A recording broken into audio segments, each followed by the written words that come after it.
I think the answer to this question is really anything that volunteer has expertise at. And I know that's not necessarily a satisfactory answer, but I think, one of the questions that a church leader has to ask is, am I going to staff this thing based on role, or am I going to staff this thing based on the person? And the problem is that when we start with the role every time, we can really get paralyzed. Let me give you an example. I think if you're like a smaller church and you're saying, listen, what I need to kind of balance me out is a new youth pastor or a worship pastor, whatever it may be. And then you get your mind so fixated on I need to find that role that you can wait. Maybe you don't have the money for that role. Maybe you don't have the right person for that role. You can wait months, sometimes even years, and kind of pinning your hopes to the fact that, man, until I can, fill that role, we're not going to be able to move forward. I would say if you start with the person, look at your congregation and say, who has God brought to me? That's an important starting place where you can look and say, well, that may not be the youth pastor role, but man, I have a great researcher out there, somebody who loves the Bible, who loves doing research that could help me write my sermons, maybe take 6 or 8 hours off of my sermon prep time, and then I can continue to lead the youth ministry as I always have, and let that fill the gap for the moment. And you begin to build the team that way. And so I would recommend starting with the person and not just the role, and understanding what that person brings to the table, because that then can free you up to do what you've been called to do.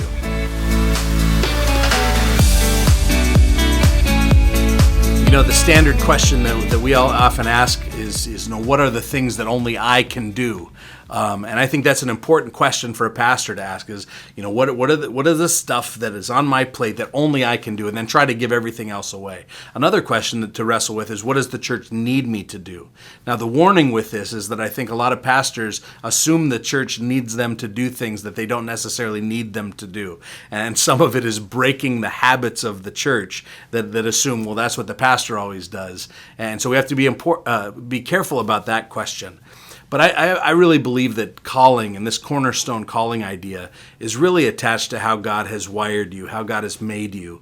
That there's a combination between your gifts and your passions and your background, your life experiences, that kind of come together to formulate what it is that you bring to the table, the thing that you're best at, the most important role for you to have at the church.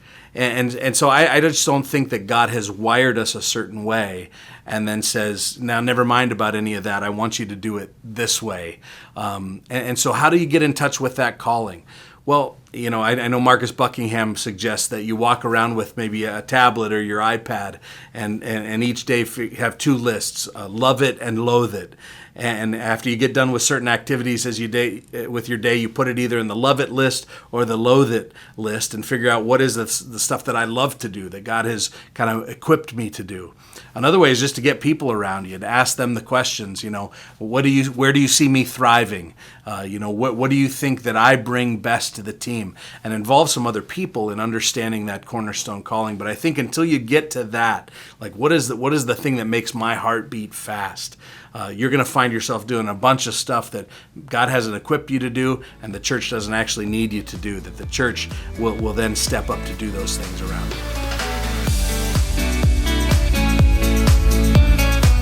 So I had a bit of a baptism by fire when it comes to this question. Part of it is I had followed a pastor at my church who had been here for 32 years.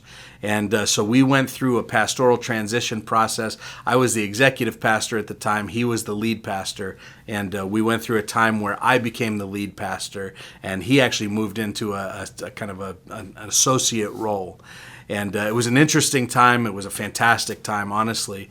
But I had a chance to prepare and kind of watch him and the way that he and I interacted, so that when I came into the job, I absolutely knew beyond the shadow of a doubt that there were things that I was good at, and there were things that I wasn't good at. And understood that he was really high in terms of his ability to counsel and care for people and shepherd people. He was a big-time shepherd. And so I knew coming in, because I had already been in that system with him and I kind of complementing each other, that when I stepped into that role and when he was gone, I was going to really need to make sure that I had somebody around me that was a counselor and was good at care. I needed people that were good at working one-on-one with staff people to develop them and those sorts of things. So I kind of had an understanding coming in of what I was good at. And kind of where I've landed now is that I have three things that I would include in my cornerstone calling. One is that I own the teaching and preaching ministry at our church. I think that's an important thing that I bring to the table and that I need to oversee. That doesn't mean that I preach and teach all the time. It just means that that's part of the ministry that I oversee. The second one is that I'm responsible for the vision of the church. And again, that's not just me. That happens in the terms of our senior leadership team and our elders. In our context, that's an elder function.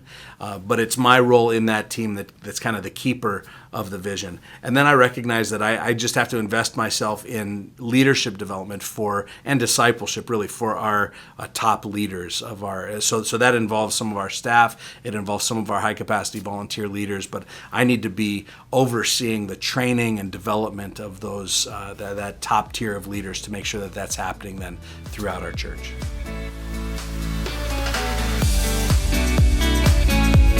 So this term bivocational just means two jobs. And oftentimes when it comes to ministry, we think of pastors having two jobs. This started with the Apostle Paul, who, obviously kept an active trade as he was going about most of his ministry. He was a tent maker by trade. And so this idea that you do ministry on one hand and you work a job that kind of pays the bills on the other hand. And traditionally, and even kind of contemporarily here in more recent times, the thought is that church planters, new pastors, people who are starting new ministries should consider themselves, even from the start, bivocational, that you come into a community, that you get a job that pays the bills, and then you do this ministry kind of as your second job. So the mindset shift that I wanted to challenge kind of in my book is this idea that maybe it's not just pastors that we should think of as bivocational. Maybe we should have our entire congregations thinking of themselves as bivocational. If there is such a thing as this priesthood of all believers, or as I saw recently, the pastorhood of all believers, that will help some of us Protestants to put it into a perspective. That everybody sees themselves not just by their vocation, but also by their ministry, and that everybody, really, not just pastors, but everybody has two jobs. One may be the job that pays the bills, the other may be the job that they do for the church. And I think for people in our congregations, that may take on a couple of different forms, this idea of bivocational. Some people, they have two jobs kind of within their job. So for them, their calling is their job. My dad is a good example of this. He just recently retired, but my dad has been a high school teacher and a football coach and a track coach for all of his career. And my dad really saw his job as his ministry. They were the same thing. And really, when you look at just the hundreds and thousands of students over the years that have been impacted by his presence as a teacher, but also he kind of became the pastor of the school that he was at. So many lives were changed as a result of his work, but also his ministry. So he was bivocational in the fact that his job and his ministry were kind of one and the same. There are some people who don't necessarily see their job as their ministry, but they have a ministry at the church on the side. And again, we have lots of high-capacity leaders who work a job, but they also really work in the church or in the community on behalf of the church as kind of their second job. So I think a mindset shift is in order, that it's not just pastors who should be bivocational, but really all people, all Christians should think of themselves as bivocational.